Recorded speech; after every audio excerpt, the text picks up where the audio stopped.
Welcome to whatever we're calling this podcast. Passing time, the Passcast, whatever. Uh, Podcast. but what video games have you played recently? I, for one, have played literally nothing. So yeah, good stuff. Good start. Nice. I love Yeah, that game. right. The new PlayStation Plus stuff came out this week. There's Counter Spy was on there and Oli Oli 2 or whatever it's called. I dicked around with them last night. It seems pretty fun. But for the most part, just a lot of Dota. A whole That lot makes of sense. Dota. And Civ 5. I can't put Civ 5 down. I still haven't been able to. I got a bunch of games that I want to like. I got Codename Steam. I'm probably not allowed to talk about, but I haven't played it, so I don't have anything to say. So that's probably acceptable. I also, I still have an unopened copy of Kirby's Canvas Curse, which I also I heard want bad to play. things about that. I'm sure it's I heard it literally was awesome. inspired Polygon gave it an 8 or an 8.5. on I don't. the Polygon's Wade scale. Like Always Polygon's been trust. giving a bunch of games like 5 out of 10s, and when Polygon gives you 5 out of 10, the game must be really bad. Yeah, I mean, I don't always trust Polygon, but they're the only place that gave The Last of Us a 7.5 instead of a 10, and I will forever appreciate them for that. I like The Last of Us. What was Yeah, your well, problem with it? it's not a very good game. We've definitely had this conversation at least 50 times. Have we? Yeah, I don't like The Last of Us. I think it's a game that had a lot of potential, and it squandered literally all of it It should just by be like a with Telltale sub game. with subpar, with subpar shooting mechanics and an obsession with violence that goes beyond what is sort of worthwhile in, the admittedly violent world that it takes place in. So, did you ever read The Road or see the movie, I guess? I've read the book, I haven't seen the movie. I would point you to that in that direction. I understand there's a case to be made against over-the-top violence, except that's what I this don't was I don't about. know if I don't know if The Road is really an appropriate comparison with The Last of Us because It's really the totally only not. thing they It was they have in common. admittedly inspired by The Road. Admittedly, they talk about their Sure, inspiration from The but Road. they took the wrong inspiration then. you know Yeah. they didn't take the good deep introspective desolation parts. They took that one time when they have to do violence in order to survive. The Last of Us isn't really about violence in order to survive. It's about fucking cover shooting and stealthing in order to get to the next cutscene, which Oh, is I the only agree. A part lot of of the game people worth have. I mean, doing. that's Naughty Dog's dealt with that for quite some time. That problem.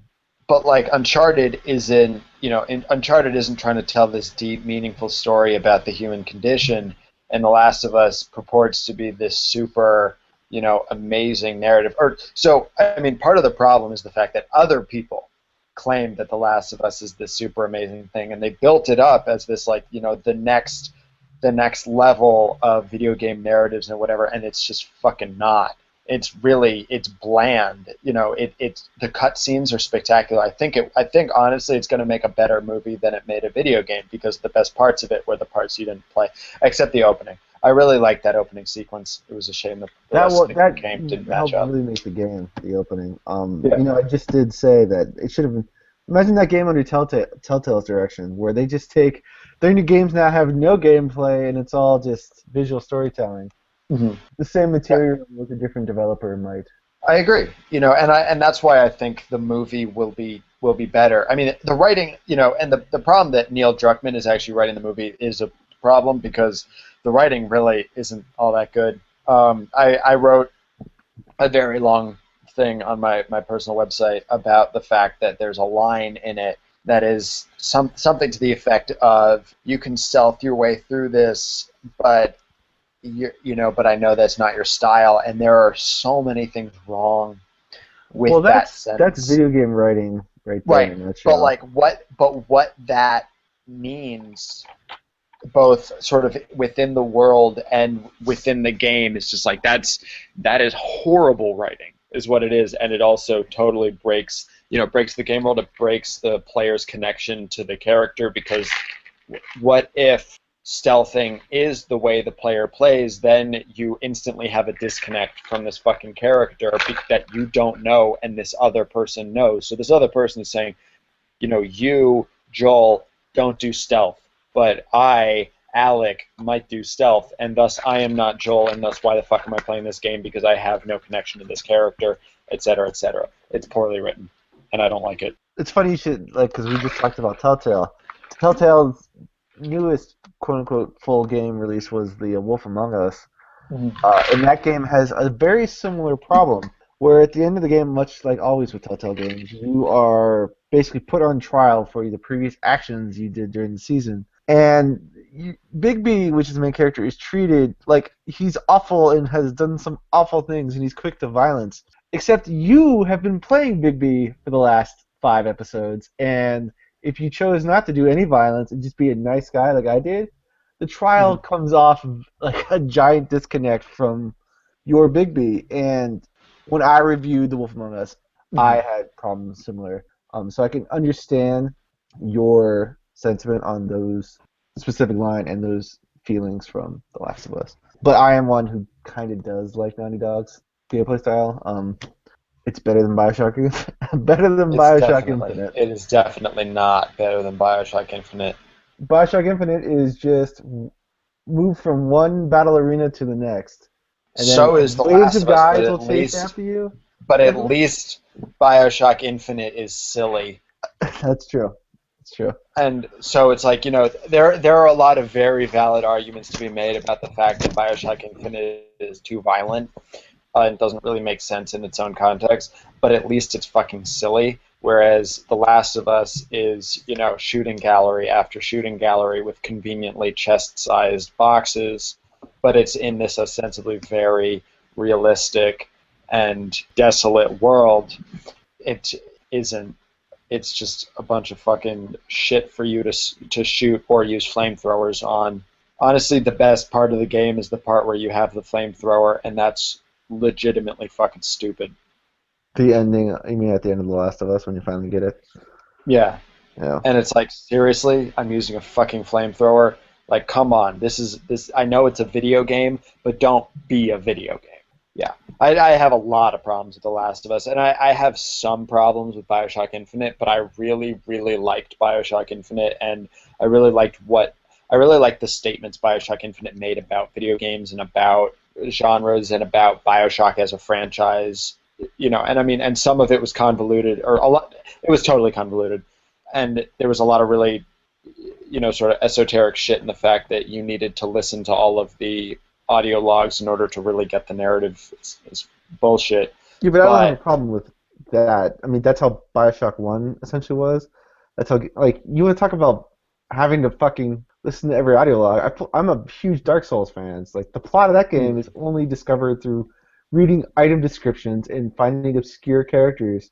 I think the difference there is that Dark Souls, on some level, the narrative doesn't really matter, whereas Bioshock Infinite, it's a narrative-driven game, whereas the original Bioshock is more world-driven, at least for a little while. In its best moments, it's more world-driven, and I would say that's absolutely true of the Souls games, whereas Bioshock Infinite is also world-driven, but it's the rules of the world are less clear unless you listen to the audio logs, and that, I think, is a problem. Yeah. My biggest complaint of Infinite is I compare it too much to Bioshock 1. And in Bioshock 1, when you walk into what's the Diver's Den or whatever, any of the places, when you see shit on the floor, it feels like it's there for a reason. That the people panicked, knocked over vending stands, and fought and clawed their ways, or the doll is dropped in the specific area because a character in the world dropped it. Where you play Bioshock Infinite, and it feels like this is only there because Ken Levine put that there, not just or one of a developer. Someone and that's the problem. Is it feels like a museum rather than a lived-in world.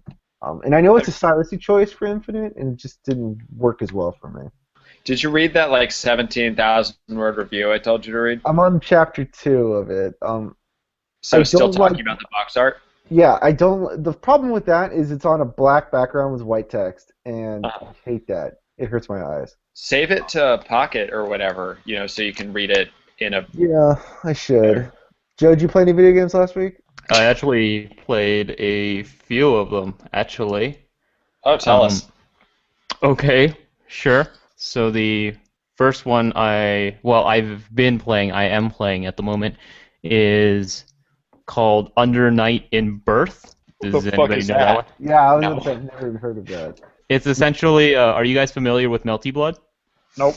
No. Oh, okay. Well, this is getting incredibly esoteric then.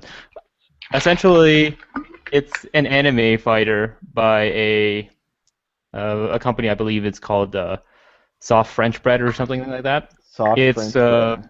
it's a fairly obscure anime fighter. I've been playing it quite a bit recently. I'm a big fan of anime fighters. Like Guilty So, Gear and stuff like that. I know you love Persona 4 Arena. oh yeah, I love Persona 4 Arena. I love it. I love it to bits. So I've been playing that one. I'm trying to suss out the plot of that with a friend of mine, and I can't figure it out. It's complete gibberish. There are giant blocks of text everywhere, and nothing makes sense. It's god awful, I but I would love the imagine game. that's a translation problem. Uh, I I don't know. I don't know. I mean, this was released by Arc Systems Work, and everything they've released so far has pretty much been nonsensical. The only thing I've been able to suss out that's been released by Arc Systems Works is Ultimax, and that's mainly because that was probably written by Atlas, and even then, it was still pretty bad. So that was the first game I played. The second game that I'm going to end up playing is a game by Atlas, well, published by Atlas, I believe. It's called Conception. It's an incredibly strange game where you fight monsters by spiritually and elementally impregnating women to create small floating fairy children with weapons to fight these monsters. It sounds like a I, really fucked up version of I could Persona. totally tell. I could hear the hint of embarrassment as you slowed down the explanation of what that game was. As if saying it out loud made you realize, ooh. Yeah, Persona 3 is about making teenagers shoot themselves in the head. Conception is about impregnating women with fairy children. You know. yeah. It's really weird. It's so essentially these monsters apparently show up in like these weird places and they live in this strange otherworld dimension. And me and the whom I guess whomever I am currently trying to romance at the moment, as well as our Oh, it's a romance ill-gotten. game. Oh no, well, sort of. So it's I, really I I like think Persona. I think there's a massive ulterior motive to this romance. Anyhow, so essentially, it's me and my teammate and whatever ill-gotten hellspawn children we've sired. Essentially, go into this weird labyrinthine sort of procedurally generated dungeon, and then we fight monsters. It's got a very much of a sort of a Hills Have Eyes meets Manhattan scenario, where a bunch Sounds of uh, kind of. weird family just goes and wrecks up a bunch of shit. And the last one I've been playing was actually a review I wrote for. It's actually on behalf of Entertainium. It's a game called Pro Pinball, and I sort of Well, that like it, sounds but different. well, in Pro Pinball, what you do is you're a Japanese high schooler, and you have to Never go mind. That and sounds just like the rom- other things you were doing. no, no, it's actually different. I was just being flippant. Anyhow, so Ah. Pro We should have just Pinball stuck with that. is. Oh yeah. We probably would have bought it. Yeah, right. I totally would have bought it. I don't fucking know. Okay. Well, from now on, I'm never correcting myself. So whatever I say, you're gonna have to suss out whether I'm telling the truth or not. There From could have now on. been like a subtitle. It could have been, happy teenage Japanese fun time or something. Exactly. But anyway, tell us about what you feel about Pro Pinball. Oh, Japanese I happy think it's fun a time. great game, but I would probably never recommend anybody to play it. I'm not Why? into It's digital pinball games. it's a virtual pinball game, but it's probably one of it's a really well built and really well developed virtual pinball game. But the things that it The things that it has in terms of a comparative advantage over cheaper pinball games is probably also the things that people who play pinball games casually aren't going to notice at all. So it's essentially, if you don't play pinball in the context of you comparing scores with other people on a regular basis, or if you don't have a pinball machine, it's probably just going to be a waste of money for you because you probably won't notice the super, very exciting, enhanced, sexy physics involved in the game, or the sweet ambient lighting at super dark modes, or the ability to take off glass and take a look at the ball trajectory as you trap the ball on the flippers, because that's what everybody does in virtual pinball. Is it? No, that's why I don't recommend people who play pinball casually to buy it, because it's a waste of money. Anything else big happened this week? I mean, GDC happened, but that's not playing video games. That was a bad segue into GDC. So yeah, GDC happened this week. It's been a big deal. It's been a really big deal. I think this is maybe it's because I'm paying attention more now, or the internet is paying more attention. But this feels like one of the biggest GDCs in quite a long time. There's a lot announced that a lot of people weren't talking about until today and yesterday. GDC just started yesterday. But I think the thing that's different this year, and this has been true in the past years, GDC is the Game Developers Conference. It used to really just be a thing for game developers. They would go and they would talk about their, weird shit about, lighting systems, in It used pinball. to be very tech-driven. Yeah, exactly. And then in the past few years, it's just become another trade show for companies to do big announcements who, want to announce shit in March as opposed to June or September at E3 or Tokyo Game Show respectively.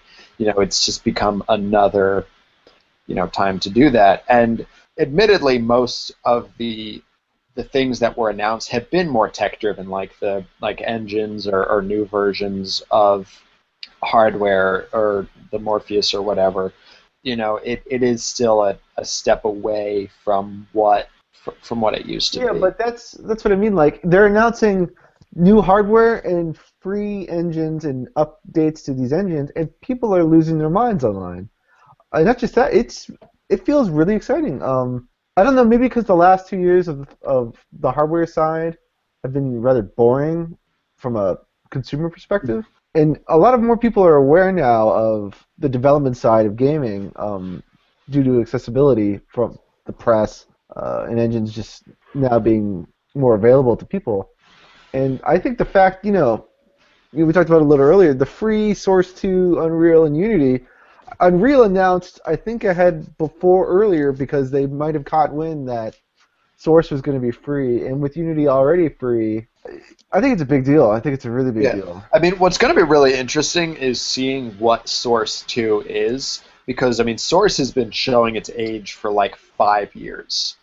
But some of the best games in the last 2 years have come out on Source. But not the best looking games. No. But there's something to be said about a game that if you can't make the best game, you have to try harder elsewhere. Yeah, but at the same time, Portal 2 wouldn't have been a better game, but if they had, been able to put more graphical fidelity into it, that game has an interesting art style that doesn't really need more graphics, but yeah, it couldn't have hurt. And if Source 2 sort of allows for some the graphical fidelity of an Unreal, then Unreal, what does Unreal really have? I don't know. But I guess it has cross-platform support in a way that Source doesn't yet. And it has the install base, and it has people have been using Unreal for a while. Source 1 was very lock and key in the very beginning. I remember people complaining that it was hard. When they first did it with Half-Life, the Half-Life episodes and stuff, the only game on Source Engine that wasn't in-house was Vampire the Masquerade, Bloodlines or something, and it's just a really odd title to have on Source. Yeah. And so now Valve is opening up the keys of the kingdom. The Unreal Epic opened up their doors. I feel bad for the people who've been paying for Unreal 4 for the last. Well, they said they're going to give them a discount for the past 2 months. Yeah, but there have been people who've been paying maybe a little bit longer. But it's not that big of a deal. Yeah. I guess you could say you're paying to be a beta tester, which is fine, because you have to think about developers 10 years ago when the Xbox 360 first came out. Epic made a killing off of indie developers having to pay for them. And I guess it just gets into the whole everything is now free on the internet and you get what you pay for, stuff that I was talking about last week. But I think it's a really exciting time to have these three big engines be free and easy to get your head around. A novice game developer can sit down with one of these engines and probably make a rudimentary game of some type with minimal code involvement. Yeah, you Yeah, need no, to I get mean code. that's super amazing. I mean, I know that you can do crazy shit with Unreal 4 because I've seen like explanations of how that shit works. The game you're working on, Brian, what's it being It's made? Unreal 4. We were fortunate enough to get in the beta, and we've been working with it. I love it. I think it's great. I can Mhm. run it on my shitty work laptop that I got from Obama 3 years ago, or I can run it Uh-huh. on my hard drive, on my desktop. It runs on both. I can probably get in and dick around and do stuff because everything's visual. Yeah, there's a Yeah. code inside, but I was comparing it to my friend the other day that Unreal 4 feels like Squarespace and WordPress, and then you compare that to just doing HTML just like your website. This like Uh-huh. Squarespace and WordPress. Thank you for the money. Um, it's all visual, and they took care of all the code work behind. And I think that's where developer tools are moving for video games, which is I personally think is great because accessibility equals more people can do it equals more ideas in the pool, and that's great. As long as I mean, there's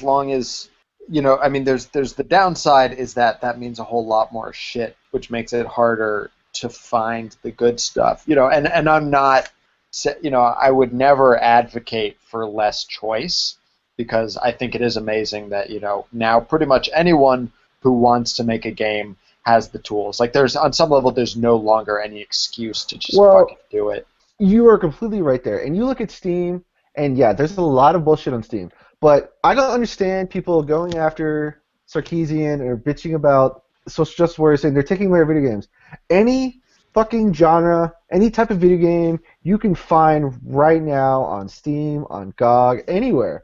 That is new in history because 10 years ago it was every game was like this type of game, and if a big publisher didn't make it, well, tough shit. Joe is able to go play his Shut the creepy fuck up. high Shut the school fuck up. gay Go. romancing game, and that should be applauded. You go on Steam right now, you can No. find a bunch of No. weird romancing games. This This conversation never actually happened. this actually does, segue into the conversation about indies that we were talking about and the fact that, Nintendo released a list of like 30 indie games that are going to be on their platforms this year, and Microsoft has been lying and saying they're going to support indies for the past several years. The problem Um, with Microsoft is they have that clause in their contract that it has to be Xbox exclusive or for yeah, a little while. or nothing, and indie people are like, fuck that. Yeah. I mean, Nintendo used to obviously be very sort of anti-indie, and the thing that I found interesting about Nintendo, and this is something I noticed a lot, as Kickstarter was starting to get big, is that most of the indie games wanted to come to the Wii U first because a lot of the games were like these 8-bit, 16-bit, old sort of titles that reminded them things they grew up on with Nintendo, and so they wanted to be on a Nintendo platform. And the guy who headed up their indie outreach or whatever, Dan Abel, Dan something, he worked really hard to sort of pull indies into the fold, which I think was smart. And he left. Indie games are a very compelling thing, and I think Nintendo is right to sort of court them. Although I think Sony has definitely been doing the best job, at least this generation, of doing When it. it comes to Nintendo, I feel like this is something we should have done 5 years ago when fans of Nintendo were begging them to do it. Yeah. Because, listen, if Nintendo was able to pump out 10 first-party games a year, the Wii U would be the console to have right now. As it I stands, still think it it's is, Wii U. but that's neither here nor there. Yeah, yeah. Look, I would, if I had more excess cash, I would have a Wii U. I love first-party Nintendo games. Bang for your buck, they are the best first-party games of all three of the major consoles. PlayStation did it best by extending their smaller library with indie titles Nintendo, I am all on board with them doing it. The problem is I looked over the list, and it's a lot of games that have been out for a while. They've been out for a while, or stuff we already have. Like Yeah, Don't Starve was the big one, and Don't Starve was free on PlayStation last winter, and everyone has that on Steam now. It's on sale for $1 every Steam sale, and yeah. It was by like the the way, if fact. you don't have Don't Starve and you have a Steam account, you should. It's a great game. Yeah. I remember playing it a really long time ago at like Sony's PlayStation 4 launch event, and I have it on my PS4. I mean, and this says a lot about how little I play video games now, but my PlayStation Plus membership lapsed like 5 months ago, and I just haven't fixed it. So like I haven't gotten any of the free games from the last like 5 months because it's just like I'm not gonna play them. It is the best purchase I've made in a long time when it comes to Oh, video games. it's It's 6 fantastic. free video games a month. I know you see people online bitching about the games that Sony's putting out. For the most part, 5 of the 6 are very quality or games that are indie games, which is what usually people bitch about because Mhm. a lot of people still haven't picked up indie games as being awesome because they're smaller or whatever. But it's been Fez, Don't Starve, Strider was on there. I just got Valiant Hearts or whatever that game. The Valiant Unity game. Hearts. Valiant Hearts. I wanted to buy that last year. Thank God I missed it. Transistor was on in January. Yeah, And I wish I hadn't missed that, but actually I have that on the PC, so fuck it. it was a great Um, game. And yeah. so it gives people an opportunity to pick up these games, and the developer is getting a kickback because the terms of how Sony does their deal with the free games have kind of been leaked online about how that works. I think I've been saying great a lot today, but Nintendo, welcome to the club. Get on board. Yeah, I mean, Microsoft, you're full of shit, but at least you're talking about it. yeah, I mean, I totally agree that Sony sort of has the best thing. I blame Velocity 2X. I think that game just like bored me That for game video was games pretty total. bad. I remember your review, or at least you talking of it, and I agree with you. It's pretty bad. It's just like fuck that. I mean, and that like Polygon gave that game a 9, so that says a lot about Polygon. I, Uh, getting into Polygon again, but Yeah, and um, it's like that game was just like so not interesting to me that like I don't think aside from games that I've written about for the Daily Beast, I literally don't think I've played a PlayStation 4 game since Velocity 2X. well, You last week you did tell me you're going to give me the crew and the order. I will. We Yeah, I just have know. to meet No, up. but that's just part of the point. Is like you're not even going to play those. I don't give a I, fuck. I will tell you what was great about Velocity 2X. The soundtrack for that game was outstanding. Uh, Outstanding soundtrack. I never listen to soundtracks in games. I turn on the game unless there's like dialogue that matters, that's like voiceover that matters. I turn it off and then I fucking put on Spotify. Well, that depends on what type of game I'm playing. Like, Hotline Miami was really the game that got That me would into be an exception. soundtracks. Yeah. Hotline The Miami had soundtrack for Hotline fantastic. Miami is some of the best music that's been put out in the last. Yeah. As one album has been an amazing soundtrack. Yeah. Yeah, Um, for sure. And I mean, Hotline Miami is a really fascinating game. I actually got that on PlayStation Plus, to its credit. I feel like I also have it on the PC now because I got it in one of the various bundles that yeah, exist. But that game is so fucking interesting in a way that just like so few games are. I mean, a lot of games just really aren't that interesting. I watch way more TV. I watch more TV than I do pretty much anything else. I like talking about video games. I like writing about video games a lot more than I like actually playing them because outside of Nintendo games, I am very rarely just like in love with the game. I played an hour and a half of GTA 5, the new one, and I played it enough to kill a prostitute and write about it. And then I'm not going to go back to it. I don't give a fuck. I think we should. Before we forget, I did give Hotline Miami a 10 out of 10. If you remember last summer, as a retrospective, I love that game. I think it's phenomenal. So this is my awesome segue into VR.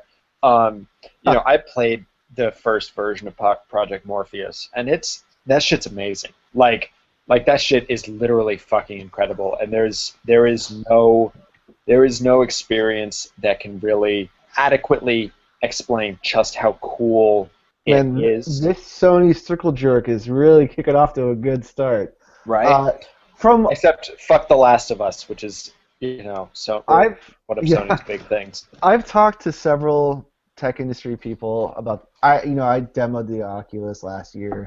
From what I understand, the Morpheus is just a little more advanced. Now, the Oculus could be different now that Facebook owns it and pumps some money into it. Yeah. But from what I hear, Sony's real like they did a solid with the Morpheus.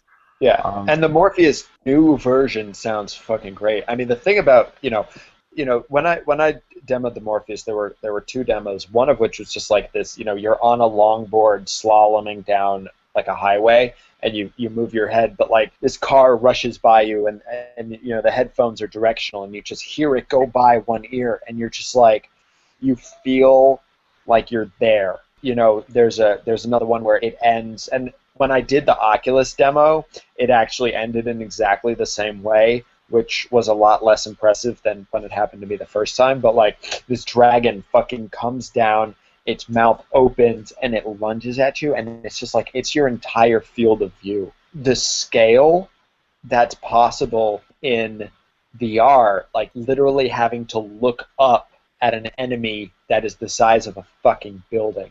No non VR experience can replicate how fucking incredible that is. There's just that's kind of how VR is. VR is like hockey. People who haven't tried going to a hockey game or using a VR headset don't really understand how great it is until they use it. I'm going to ask you, both of you, Okay. do you think VR will okay, do you think VR will take off as an extension of a console because the motion stuff didn't catch on with Microsoft the or any difference. of them? The difference is that you play a Kinect game and you're like, fuck this. If they can adequately show up, like if they can get Morpheuses into stores, if they can make people play and experience the Morpheus, that thing's gonna fucking sell because that is so fucking cool. I Well, think then, Oculus is gonna have a much harder time because the hardware requirements for that, and I also think Valve is going to have the same problem with the HTC Vive, is that that you need a seriously powerful PC to run that kind of shit. Sony is in the best position because it just works with the PS4 and you don't have to worry about that. I mean, I'm going to want a Rift and my computer can handle it. But I mean, a lot of people's can't. My computer costs a lot of fucking money. no, I agree with like since we're talking about the Morpheus, let's just stay with the Morpheus for a second. We'll talk about the Vive and the Oculus in a second.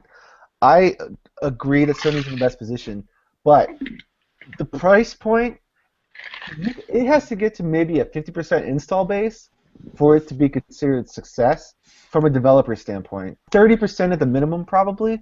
Like, what are your feelings on like price point, install base, and I think It needs to come in. $199, $200 is like anything more is you're getting really into rocky territory. I think it'll probably be 300, which I think is probably too expensive, realistically. But I also think the people, a lot of the people who had the cash to put into a PS4, and to put into games, like, what Sony needs to do is it needs to be a bundle. You can't just Oh, it'll definitely be a bundle, definitely. it needs to come not just like the Wii Sports of VR games. It needs to come with like some serious shit.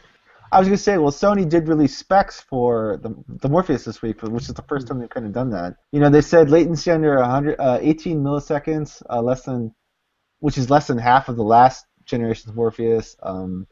Yeah, though I have no idea what 5.7 that actually means in practice. Yeah, You know, I'm sure we could have someone who's possibly listening to this who knows more about this stuff could tell us.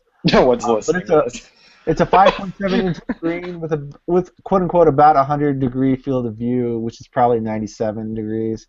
Uh-huh. And apparently, it's going to be able to run up to 120 frames per second, and is integrated into the PlayStation currently, and is designed around the PlayStation DualShock 4. The demos they were doing at GDC today involved The Move. The one that I did involved the Move, and I honestly don't think the DualShock. and that's what I mean by, if they can sell it for 350 with two Move controllers and the PlayStation Eye packed in, which I would buy that. That's yeah, a great package. that's what they that's And what a they game, need to do. and a game maybe. Yeah, or even that could just be tech demos, because honestly, the tech demos that I played using the Move controllers, and like if they showed the demos that are at GDC, like the gunfight thing where you actually pick up a clip and fucking jam it into the gun, if they put that shit in a package, $350 for everything, and they would lose money on that for sure. There's no way that thing, all of that wouldn't cost a lot more. But I think if they can demo that in like Best Buys, if they fucking put Sony reps in every Best Buy with a fucking beanbag chair and a Morpheus headset, and they say, you know what, this is the fucking future of video games. You can get this whole setup for $350. I think that would be the way to convince a lot of people that this is something worth buying, that this is the future of video games. Because I think it's more than just video games. It's the future of entertainment. Oh yeah. And human interaction. But that's another topic. But well, that's a depressing thought. I don't think it's depressing, but I agree with you on. You're right. Sony is in the best position. Like we could take a look at Steam. Valve today announced the HTC Vive, which apparently the only quote I could pull out of the whole demo, because it's still an alpha prototype, is it feels good with glasses. Mm-hmm. Everyone else was kind of saying that it feels like the first few generations of Oculus. And it definitely looks like the original Oculus. Valve is already going for the hardcore gamer connoisseur. That could be their downfall, which will be the Steam Box's downfall. It's going for too much of a niche audience. It's already been the Steam Box's downfall. I mean, who the fuck talks about Steam Boxes anymore? Well, there was news about the Steam Boxes today. But it wasn't about Steam Boxes. It was about their $50 streaming machine, which is like something else entirely. Which is exciting. We can get to that in a minute. Did you have anything else to say about the Oculus or the Vive? I don't know what else to say about the Vive. I couldn't see. Yeah, I mean, I think sort of the last needs to be said, and this is sort of a rehash, is that just people really need to experience it. And it's like, the Wii when it first came out, people need to experience it. If it gets in the hands of the right people, I think it could fucking explode. If you just show it to people, and I think they need to be careful about what games they show off, like because horror games on the Oculus Rift are cool, but they're not going to sell people, and if anything, they're going to sort of scare people away, because it's like, oh no, this is too real in a bad way. But if they're careful with how they market it, who they sell it to, if they did promotions giving away to like the most hardcore fans, the kind of people who would show it off to everyone they've met, if they could do clever shit like that, and this goes for Oculus, this goes for everyone, but I think Sony is absolutely in the best position to pull this off. I bet you PewDiePie will have a Morpheus in his hands so fast. Oh yeah. He'll have one. Like so apparently there was news. There's not pricing news on the Morpheus. Sony did say it's coming out first quarter 2016. Yeah. Next. So about a year, within a year. Yeah. Basically. We talked briefly about the Vive, but then Steam had a slew of announcements.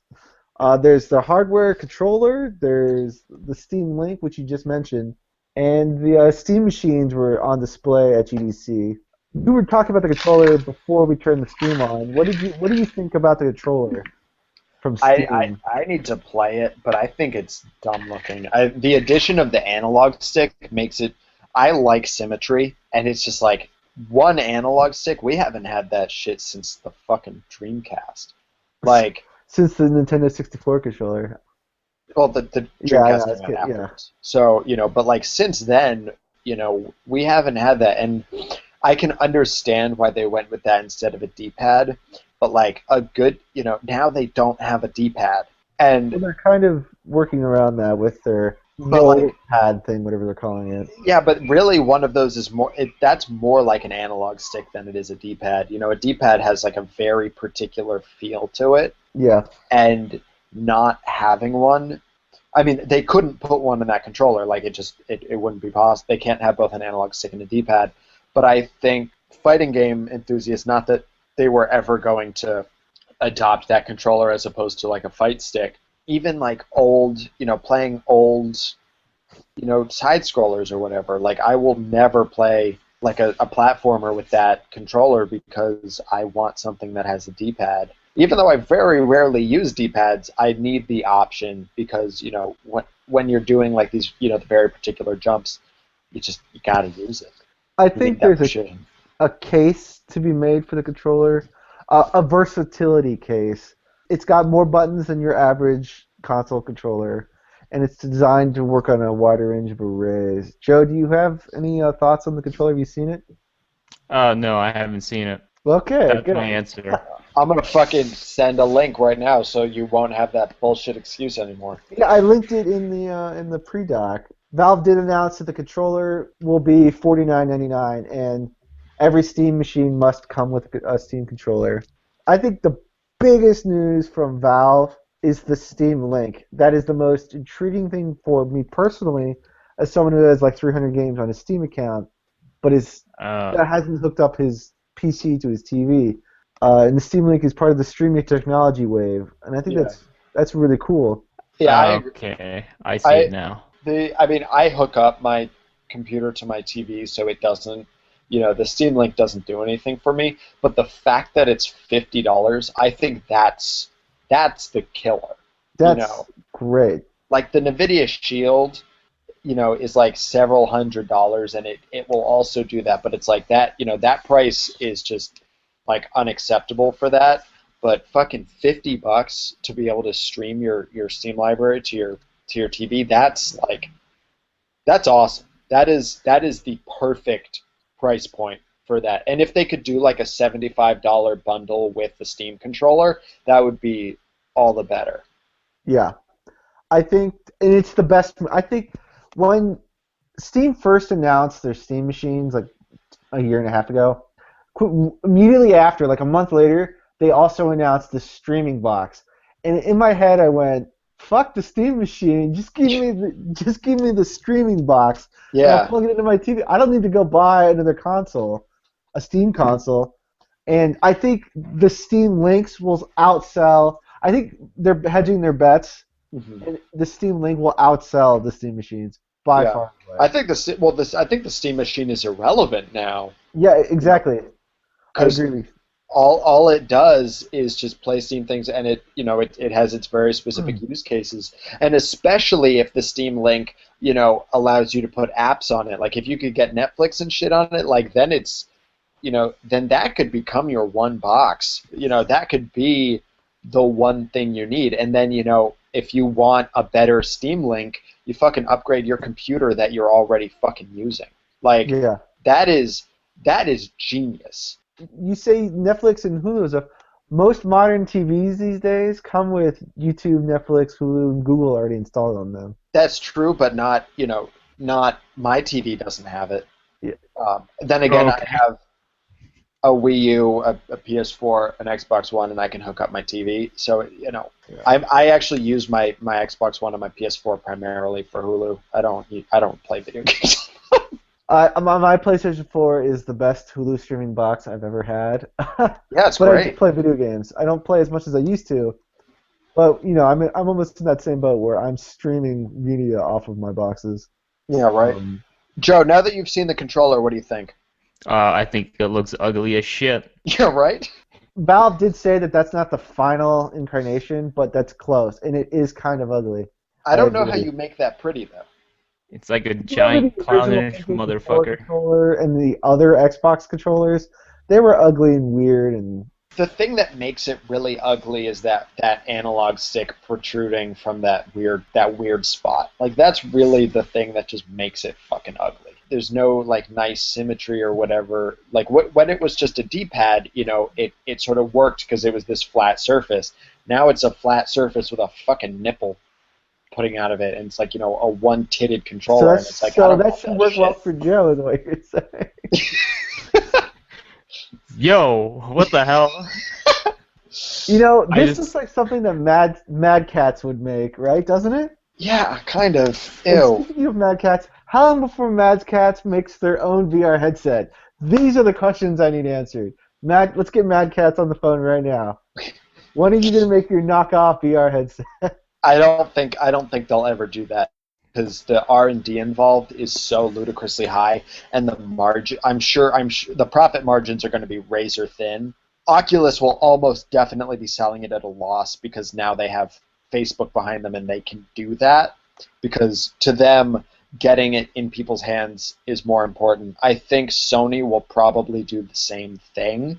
On the terms of Oculus, Facebook has already said that they are going to market Oculus to doctors, the military, and private sector. So that's going to have more real-world applications than I think Morpheus will. Kind of Mhm. like how the Xbox was used with the military for the longest time. Uh-huh. I think that's the only and fans of the Oculus, people who invested in the who helped fund the Kickstarter, should be aware that Facebook might be taking Oculus further away from video games than people might want to admit. But I don't think that really matters because it was never Oculus that was making the proper experiences. As long as honestly the private sector is going to need like flawless hardware on some level even more than a consumer might because like the military if they want like the best if the military really wants like these high-end simulations obviously the Oculus as is probably better than their $10,000 headsets in order for Oculus to really sell these people on it, they need such a compelling package, and it'll work for games the same way that it will work for this other thing. And so I actually think that's a benefit to gamers as long as they don't shut out game developers in the process because the developers were always the question and they're always going to be the key to the success at least for people who play games. You need creative minds to come up with useful applications. As you said, Oculus was not making the best applications for the Rift. It was these weird indie developers, not weird, but like the indie developers got their hands on the device and made weird tech demos and stuff like that. I mean, the thing I've always wanted, the reason I want an Oculus Rift, and this is going to sound kind of dumb, but it's true. Ben Kuchera, back when he was writing for Penny Arcade, wrote about it's basically a movie theater where you can sit in any seat you want but like in the headset so you're looking at a fucking theater screen and it's better than a theater screen because it can go to pitch black and whatever but it's like the perfect cinema experience. Well, speaking of that, wait until TV shows are filmed around the use of a headset Well, on. they're already happening. Like Yeah, those but things wait already till like it exist. goes really mainstream. But even that, like I think that's super compelling. But I think on some level, that's less compelling because what goes into that, like a traditional narrative can't be told like that. No, it would definitely be non-traditional, and I know because you're a filmmaker that you would have Yes. some reserve. I'm not saying every film should do this, Yeah. but I think it'd be really awesome. Go jump on the Predator for the day or whatever. That'd be compelling and interesting. I mean, something like a film that is super CGI heavy. Like for example, let's take The Avengers. That film, they rendered all of Manhattan, and if while the camera was zooming, you could just fucking look around. I mean, I'm sure you could within their system. And so the part that was actually like shot on location that wouldn't work, but like these like super intensive CG scenes, and that would like it could be gimmicky like the old things like put on your 3D glasses now. It cuts to the fucking camera zooming through New York, and suddenly it's everywhere, and you look around and you see fucking exploding shit on all sides of you. I think that would be fucking incredible. Well, I think this is getting pretty futurist of me. I think this is Google's grand design dream is to have everyone wearing Google Glass. There is a very conceivable future of where everyone is wearing these glasses all the time Mm-hmm. in public, So you wouldn't go into a movie theater and say, put on your goggles now. You'd already be walking into the theater with them on. And it You was, wouldn't even be going into a theater. There'd be no reason. yeah, well, theaters are going to go away, sadly. Well, I hope they don't. I love theater experiences. Like, Interstellar is a movie shot for theaters. So I hope filmmakers keep making movies for theaters, but But if you have a display that's like if they make things that's like 4K for each eye, you can get an Interstellar IMAX experience, and it'll be just as good. and they will. Yeah, It's not it's just if. it'll be The a question while. is when. It's not. Yeah. It's never if. That's what the NFL. The problem with the NFL right now Mhm. is they're losing ticket holders to HDTVs. Joe, have you ever heard of the anime Psychopaths? Yes. So in this anime, everyone wears glasses all the time, and they go in their houses, and their houses look really crazy, ornate, and decorative. The main character takes off her glasses, and the house is like a shithole. But the glasses project this awesome virtual environment to her. In the show, everyone's just always walking around this virtual environment that's projected into the real world. So it's Microsoft's Hollow. Yeah, exactly. And I think that's the future. Really, Oculus is not. no, Morpheus is not. Those have very specific use cases because you can't sort of interact with the real world. But fucking Microsoft Hollow in a pair of just sort of traditional glasses, that I mean that's that. And that's, augmented reality plus virtual reality will be the thing that changes the world more than VR will. And then you know what was quietly announced last week that kind of plays into this was Telltale and Lionsgate Studios announced that they're going to be making an interactive TV show. Well, so is Quantum Break, so we'll see how that works. Yeah, but that's exciting Mhm. because Lionsgate and Telltale they announced that they said they want to win Game of the Year and an Emmy. That's exciting. Interactive entertainment. That's a new frontier, Mhm. and it plays into augmented reality stuff. I know we're running a little long on time for Joe here. He can deal with it. That's what I mean by this GDC. It's you're right, probably because there's so much attention paid to it this year because it's another a show. But there is a lot of exciting stuff coming out of it. More so than.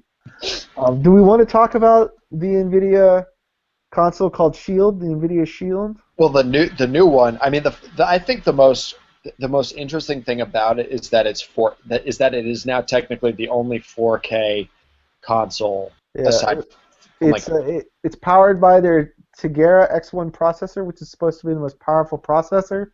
yeah, it's basically as powerful as the Xbox 360. Yeah, and it streams at 1080p, 60 frames a second. Super integrated with YouTube, Google Play. So basically, it's a super powered streaming box, which is kind of more appealing than the Steam Link. It's Google integrated, YouTube, Google Play. I mean, it's basically what the Ouya should have been. Yeah. Like that's really what it is. It's the Android console that should have been there from the start. Because yeah, and hopefully, and the price point on this, it's $199, and that's an intriguing price point for this machine. Yeah, it is. I mean, and that's why Steam Link at 50 is like, that price is just like that price is almost impulse buy. That price is you better have that. Like you just have it, Yeah. $200 is not an impulse buy because you could get a refurbished Wii U for that, and depending on what you want from your thing, you could get a refurbished Wii U and a Steam Link for $50 more than a NVIDIA Shield. Yeah. Depending on really what you want from it. Like, I absolutely see the value in an NVIDIA Shield. And, I mean, as 4K TVs become more heavily... Because I think on some level that's really its selling point, but it's only a selling point when people have 4K TVs. And, which is and more and more people will here. The price drops coming on those. Yeah. I mean, what I take away... Like, you can get fucking 4K TVs for under... Like, I was looking at this the other day. You can fucking get them for like $800, like $700, which is that's good. That's a good. That's not Are they like native or are they upscaled 4K?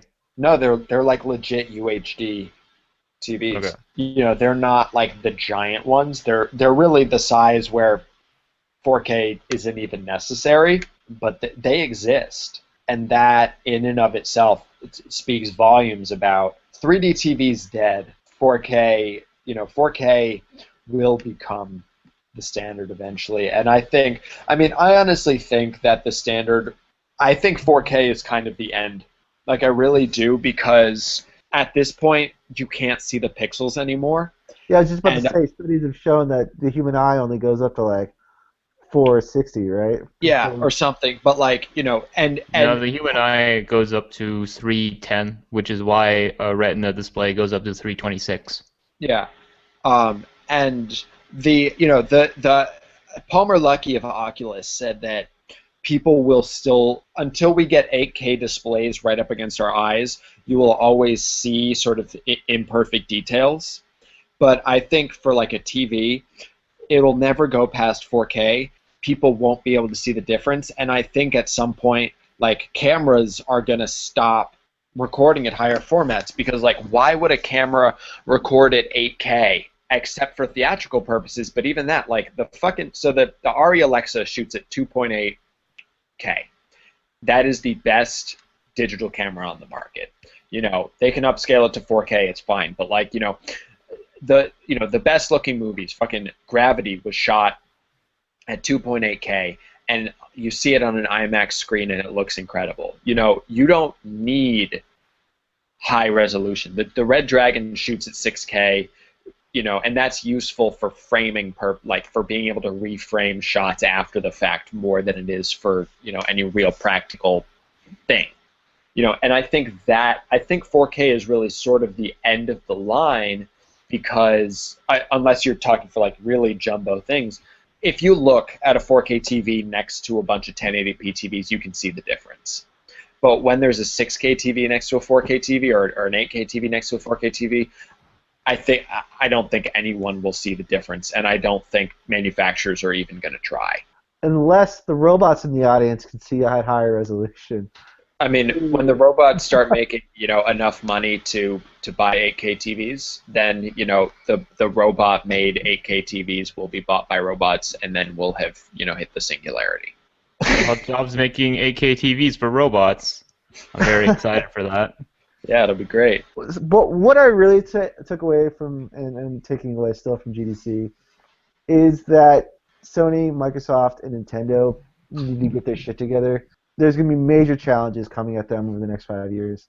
These streaming boxes, because the streaming technology is the future of the consoles, where you stream the game from some other hardware into your house. That's what Gaikai is with Sony. Mm-hmm. Microsoft has no fucking plan for that. Nintendo needs to get one, but as we've already seen, Nvidia's got their plan, Steam's got their plan, and Sony has theirs. I would be nervous. Nintendo, I think, will still be fine. We can get in that speculation if we want. But if I was Microsoft, I'd be really nervous about the future. I'd agree with that. I think Nintendo's going to be fine doing their own thing. I don't think Nintendo will be the market leader again. No. I think at this point they're just sort of technologically behind, and that's just sort of a fundamental part of what they are. And I don't even really think that's a problem. As long as they can keep console prices low and they can keep pumping out, some of the best games on the market, I think, they're going to keep being around. But, Microsoft build the Xbox One as the media hub. And so more than as much as Sony, they really need to be able to do things like streaming games. They need to keep pace with competitors more than Nintendo does. And talk about a miscalculation of tech trends. Yeah, We're right? going to the home of the media at the same time everyone is switching to Netflix and Hulu and streaming. Yeah. Well, they announced the HBO Go cord cutter price. It's $15 a month. That's a quality price. The best part about that is other networks are going to try to get the HBO price, and I think maybe only AMC will be able to fetch that price. I don't think AMC could. No, they should go. AMC should go for $4.99. Yeah. Yeah. Because HBO is like $20 per month if you have cable. Like, I actually think they're undercutting themselves. Which is fine. I have HBO Go on my TV. I love it. HBO is the best channel. Nintendo, does have the best console on the market right now that has the best games, the most innovative games, and the funnest games I've played in a long time, and it's called my 3DS. And if Nintendo's next console is able to play 3DS games or whatever their handheld games are on it, like Pokemon, then you got me back, Nintendo, Yeah. because I love my 3DS. It has some of the best games I've played over the last 10 years are on my 3DS. My And if 3DS has so many games on it, and I've played none of them. The only games I played on my 3DS, I played a little bit of Smash Bros. Because I had to write about it, and I played like fucking DTD's Jumping Smash or whatever. I have fucking multiple Pokemons on it. I have the Ace Attorney versus Professor Layton. I have fucking Majora's Mask 3D. I just got Codename Steam, which I think comes out like next week or something. I have all these games, and I just like it's just always in my bag, and I'm just like, I need to start playing video games again, like I really do, and I think I'm sort of like waiting on a few things to happen, sort of in my life, and I think depending on how they go, I'll probably start playing more games again, which is good because, but I like video games. I like and I like thinking about video games, and I like writing about video games, and on some level, you need to play video games to be able to do that. yeah, I agree. So Yo, y'all both have Pokemon on 3DS. I I don't have the have new both Pokemon. Pokemons. I don't have the new one. You guys should Uh, fight me. I'll fight you. I'll fight all Oh, of I you. never do Fight that. everyone. I I never, haven't I I never haven't ever even do turned the game on. I haven't played a Pokemon since I own like Soul Silver or whatever. I think I played for a couple of hours and then I never played again. Like I love the Pokemon games. I put hundreds of hours, probably I definitely put thousands of hours into Pokemon across all of the versions. And it being portable makes it a lot easier. But like the problem is what I do now when I'm like on the train is I fucking read the news. I don't play games anymore, and my priorities in life have changed. That's actually kind of depressing. It is, it sort of is what it is. When video games, I really just need to start fucking playing video games again. I don't really have an excuse. I love it. I love it. You're like, I just need to be like a Yeah, I need to be a lazy lazy video game. fuck. I need to be a lazy loser video game guy again. On the portable thing, imagine if Nintendo's next console is able to have cross-save functionality like the Vita does with the PlayStation 4. So It you can has play to. Monster Hunter on your DS, and then you get home and you just sit down and oh look, there's your Monster Hunter save on the big screen. Come on, Nintendo, you'll get you'll get a shitload of people to buy that system. The Get problem Monster Hunter is and play Pokemon. it not until the 4DS or whatever. Like there's the technology gap is too great because that was the reason the big reason that the 3DS and the Wii U version of Smash Bros just like wouldn't really work together. It's just the They need fact to fix that because, as I said, the Vita and the PlayStation 4 yeah have games on both systems, yeah and but that is streaming. Like that's not in a lot of cases like the remote play you or can play whatever. Hotline Miami on your Vita, and then go home to your PlayStation 4, and your save will just transfer immediately over to your PlayStation 4, and you But just that's start Hotline playing. Miami. That's not like a that's not like I'm not saying Call of Duty will play between the two, but if you have your Pokemon that is designed to play on the handheld, and then you just have I it. don't know if I'm gonna go home and play Pokemon on the big screen. Dude, if they make a big screen Pokemon, they will make infinity dollars. Yeah, I cannot People have believe been saying that haven't made a since big screen Pokemon. But like they will make if they make fucking Monster Hunter Pokemon, they will make infinity dollars. Like that's all they need to do to fucking like win video games forever. I don't know if that's really. I don't know if It is. that's really going It to is be as absolutely. successful as you are insisting it, No, because it is. Pokemon is a huge time sink. Yes, I know, but children, Most video fucking games are time every sinks. But every no, child like who has ever existed will buy the Monster Hunter Pokemon, and everyone who's ever played Pokemon, which is damn near everyone, will be like, "Oh shit, but this is Pokemon is like 90% tedious time sink. It's not tedious. It's flawless. But no, I mean, Yo, have you EV trained before? Have you IV trained? That thing takes that's forever. Yeah, yes, I don't but do that's that. I don't do yeah. that stuff. I didn't. I haven't played a Pokemon game since I heard that was a thing. I put thousands of hours into Pokemon without ever knowing about that. And they don't need to have that in the 3D Pokemon game. I mean, they presumably put it in, but like that shit doesn't matter. What they need to do is they need to make if they make a compelling fucking 3D Pokemon game, put it on the Wii U. The Wii U wins the console generation. Or whatever their next console is, because it's a little Yeah. too late to do that now. The Wii U Um, too. The Wii, well, Wii, codename Wii us. Nintendo The Fusion. Wii U too. That would be the worst name. I can't wait to buy the vertical edition. I love my Wii U though. I need to play Kirby's Canvas Curse. I want to play fucking Super Mario 3D World again. That game is like literally one of the best games I've ever played. That's like in my top 5. Fucking Nintendo is such a good developer. It's because of the cat suit, isn't it? I mean it's really what it is it's the fact that game has every single level is like something new. And you get to the bonus levels and they're still adding like new concepts to the game, like things you never saw, in the first like 100 levels, you're still seeing new shit. And it's like, who does that? Nobody except Nintendo. Those levels would be DLC and I mean, I would fucking pay for Super Mario 3D World DLC if they added more levels for what it's worth. But like, that game has just so much content in it, and it's so varied, and it's so unique, and it's so fucking amazing. And that game has one flaw, which is the fact that it still has the live system, which, the Rayman, Rayman Legends actually is sort of on the same level of just there is so much shit in that game. And it's like, That is a really good game. like perfectly balanced and just like flawlessly constructed. Both Rayman Legends and Super Mario 3D World are spectacular. I just love platformers. That's really it. I just like other game genres are just less good than platformers, just across the board. And that we should call it a day. Joe, what did you learn today? I learned jack shit, just to spite all of you. You learned what the fucking Steam controller looked like, you lying fuck. Alec, what did you learn That's today? true. I wish I didn't learn that. It looks pretty bad. It does look pretty bad. What did I learn? I don't know. You better not say.